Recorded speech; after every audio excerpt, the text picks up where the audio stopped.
Daniele Gatti, welcome back to the Berlin Philharmonie. After a long break of 17 years, you are now conducting the Berliner Philharmoniker in a program with works by Wagner, Brahms and Berg, starting with orchestral pieces from Götterdämmerung. Yeah. As an experienced Wagner conductor, what is it like for you to do this tour de force of favorites instead of the usual complete 5-hour piece? Well, I thank you what you said, that I'm a Wagner conductor. Thank you very much. I'm not an expert of that. I adore this musician. Since the first time I conducted his music, it's like a drug for me, and I cannot survive without conduct Wagner music. Most seriously, we can say that there is a very, very important line of Italian conductors, starting from Toscanini, and even before with Mariani, the first conductor that brought Wagner in Italy, in Bologna, with Lohengrin and Tannhäuser. But then, of course, for my opinion, for instance, Toscanini is incredibly good on Wagner. Sometimes I prefer his Wagner rather than his Verdi. But it's a mystery why the Italians are so connected with this music. And for this program I choose pages from Götterdämmerung, which I never conducted in opera. It's just the first attempt, the first approach to this world of the ring. And this is a simple selection that drives through the down, the part of the duet, Siegfried Roy Journey, and then I choose after that, which is exactly the end of the prologue, to start in the moment when Hagen is killing Siegfried. So, and all the death and the funeral marches. So it's a quasi a dramatic symphony in a way, which is first part a sort of scherzo in the Siegfried Roy Journey, and then all the adagio for the last part. It's a quasi in the Mahlerian idea, the composition of this we cannot call suite, but pieces put it together.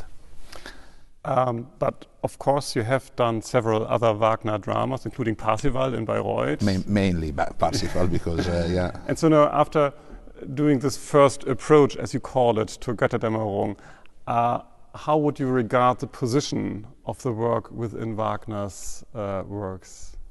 In which way? Musically, dramatically? I know that there are different schools or different ideas. I'm very working on Parsifal. I was very interested to go inside the drama of the human being, and I think also in the approach of the ring, maybe one day, but I'm just starting now to think about which is the position of the man in front of the God, or in front of this kind of world, but probably a reading closer to a more intimate view of Wagner. It's just I'm on the cast off for that. And also, despite I did a lot of Parsifal since 2008, because I spent 4 years in Bayreuth. Then I did Parsifal in concert performance in Paris, and then I did another production in Zurich while I was chief dirigent there, and my last Parsifal was at the Met last year. So now it's a good time for me to leave them just to rest. Last year I did the Meistersinger, and I adore it, that opera so much. I can tell you that at the end, despite almost more than 4 hours and a half of music, I was so rich inside, and my spirit was so high that I was ready to start next morning again. It was really a balsam for my soul. I can imagine that in the 19th century, hardly any conductor would have dared to do Brahms directly after Wagner, because at that time you could only be a supporter of Brahms or Wagner. How do you regard this clash of obviously competing musical concepts? For this program, for instance, I think that the link between the three composers is very interesting, just because the opposite, Brahms-Wagner. And don't forget that Berg was connected to Mahler and of course to Wagner, but on the same time I found the composition technique of Berg very close to the composition technique of Brahms. may I say that both regards a lot the structure of and the form quasi in mathematic way. Berg was crazy about mathematics, but if you listen Brahms or Berg, it seems that the music is flowing ahead from the pen. It seems that it's written with, I mean, a sort of simplicity, a sort of, instead every single note is perfectly calculated. So I remember that in London, years ago, I made a sort of little series at the Barbican, Brahms Berg together. And I had a reaction of very positive from the audience, because at the moment I said Brahms Berg. Instead, if you listen carefully, this natural way, this natural flow of the music is just the result of a really strict, perfect work on the composition technique. So for this reason I said it's a good idea to maybe to propose the two composers together in the second half, and above all to win the attempt to finish with Wagner, but to finish with Berg. It's not because it's loud. I always loved to finish a program in the piano pianissimo. If I can, I'd like to have the climax in the center of the program, or maybe on the beginning of the second part, and then to have a sort of farewell at the end of the concert. So I adore all the music that finish in nothing. And for this reason, for instance, Wagner would be good. But the powerful of the march and the great crescendo starting from the first piece of Berg, of course, required that position in a concert. Otherwise, in the first half, it's too short, and then the risk is to destroy what is happening on the second half. This is my opinion. And as much as Berg is, of course, looking back to his predecessors like Brahms, Brahms himself is looking back to the first Viennese school in the work you have chosen, the Haydn variations. At the same time, he's looking ahead to what can be achieved with a late Romantic orchestra. So what would you say? Is this rather a conservative or a progressive work? Interesting question. I have the opinion that this particular work is regarding with a sort of nostalgia of the past. And also with the musician of the Philharmonie, we tried to have a sound, warm, but with the sense of the nostalgia inside. And we reduced it a bit, the string session. And also we work on the tempi that are a little more, in Deutsch is bequeme, no? And we discovered also that there is not just one variation after the other, but it's built one variation after the other with a variation of the variation. For instance, variation 4, para pa pa pa pa para ra ta ta ta, variation 5, para pa pa para pa pa pa. The same motto is variated and augmented in speedness. And then we have in this variation, pam, pim, pa pa pam, pa pa pam, tin, as arpeggio. You can find the arpeggio at the beginning of variation 6. Pam, pa pam, pam, pa pam, pam. And at the end of this, you have ti da da di da da di di. And if you see the notes are the beginning of variation 8. Ti da da da da di di di di. So it seems that one variation after the other is not just one capital. It's that, and then there is one little motto that is used to build up the new one. So this is enchained the variation in a very interesting way. But this is, as I said before, it's a matter of great mastery composition technique. So we have there a similarity in the precision of composing these pieces, both the Brahms and the Berg. Yeah. And at the same time, Berg himself said that the score for the 3 pieces is the most complicated ever written.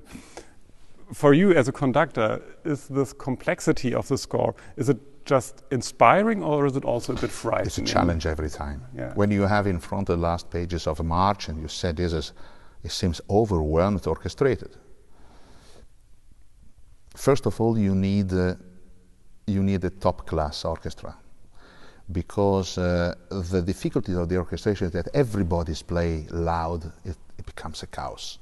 It's possible to get the power of this and the tension of this if everybody is playing loud, are able to listen what's happening around and what kind of line and importance line they have to produce to arrive at the climax.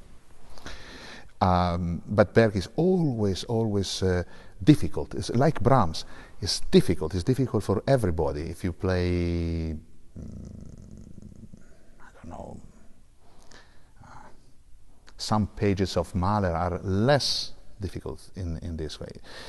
Berg he creates mysterious all the time. He demands for conductor a lot of attention, for instance, in a logical way. You know, you have a sequence of bar, and he marks rallentando, then accelerando, again rubato, Zeitlass, and so. All this spirit that we can say in a way is a sort of nuance à la viennoise. You have to try to reproduce in the most natural way and not just to make this crescendo. There is a reason. So the quantity of an accelerando or the quantity of a ritenuto is completely related about the DNA of the same piece. When I said that, because I did now with for the first time with the Berlin Philharmonic, but even in the past with other orchestra, it was difficult to breathe this kind of music and to give, for instance, the march the sense of the destiny that is falling down negatively. Of course, all the observers said this is an homage to the fourth movement of Mahler 6. It is true. And Berg is, don't forget, it's one of the greatest, probably, opera composer in the 20th century. And the lyrism, the passion there is inside is all the time influencing also, on my opinion, the vertical structure for this. So you also see a relationship between, maybe a less obvious relationship between Wagner on the one side and Berg on the other side. Yeah, there are also musical connection, but I think, permit me to say one thing. Let's listen music in more easy way. I come, for instance, to the concert as an audience, and I sit, I listen to the first part, good, then I have a coffee with some people, I talk to the concert, but I can also talk about football, about Bayern Roma, for instance, no? And then it starts the second half, and the second half, my mind is clean. Usually I would to encourage the audience, of course, to enjoy the moment of the music. Then we can talk about the musicological aspect. It's interesting, it's very interesting, but be careful, don't be too much on the podium of a university, because this relation with the audience for me it becomes difficult at this moment. I prefer to explain what is my opinion about the variations, and then when it's finished, it's a new adventure with Berg. And sometimes I also build up programs that are contrasting inside, and people said, what is the relation? There is no relation at all. Why? Because, for instance, you are in your house, it's raining, you don't go to the concert, and after dinner you said, I would like to listen a bit of music of my i5 system, and I take a Mozart piano concerto, and I listen to movement maybe, and then now I would like to listen to something else, Norma.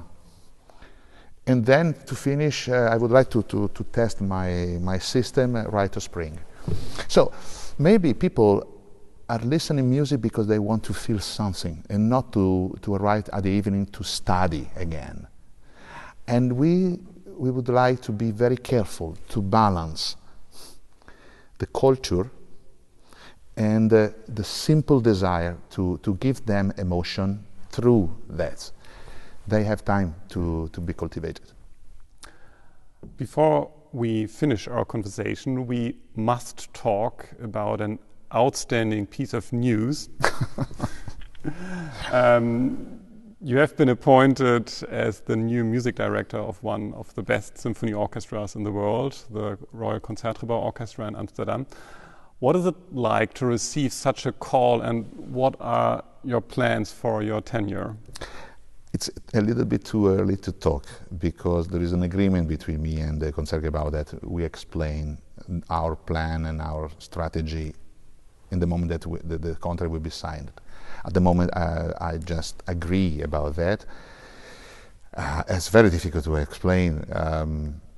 I began to conduct the Concertgebouw Orchestra in 2004, and we play through 10 years, every season together. We did tour.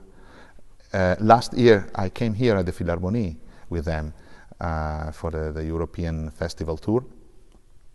And then at the end of September arrived this call from them, which of course I'm so proud, so happy. It comes in a moment. I'm 53 now, and I think it's 33 years that I'm conducting.